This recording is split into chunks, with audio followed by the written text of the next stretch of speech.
ভাতের সঙ্গে খাবার জন্য হেলদি একটা রেসিপি বানাবো। আজকে বানাবো হচ্ছে গিয়ে তিল বাটা। এখানটায় দেখো নিয়েছি তিল, নিয়েছি রসুন আর দুটো কাঁচা লঙ্কা। তোমরা রসুন নাও দিতে পারো, আমি একটু রসুন দিলাম যাতে খেতে আরও বেশি ভালো লাগবে। প্রথমে আমি তিলটাকে ভেজে নেব। কড়াইতে দিয়ে দিলাম সামান্য একটু তেল, এর ওপরে ফার্স্টে দেবো রসুন। তিলটা তোমরা শুকনো খোলায় ভেজে নিতে পারো, কিন্তু আমি দিয়ে দেবো এই তেলের ওপরেই। রসুনটা একটু ভাজা হয়ে গেছে, এবারে দিয়ে দিচ্ছি তিল, দেবো কাঁচা লঙ্কা,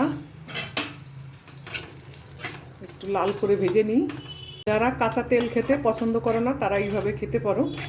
দেখো হয়ে গেছে ভেজে নেওয়া, এবারে নামিয়ে নেব। এই তিল বাটা খাওয়া শরীরের পক্ষে ভীষণ উপকার। একটু ঠান্ডা হোক তারপরে বেটে নেব। আমি মিক্সিতে বাটবো, তোমরা শিলে বেটে নিতে পারো। শিলে বাটলে তো আরও বেশি ভালো হবে। তিল বাটবার সময় দিয়ে দেবো পরিমাণ মতো নুন, একটু জল দিতে হবে। হয়ে গেছে বেটে নেওয়া। তিল বাটা গরম ভাত দিয়ে খাওয়ার জন্য একদম রেডি। তোমরা চাইলে একটু কাঁচা সর্ষের তেল মিশিয়ে নিতে পারো।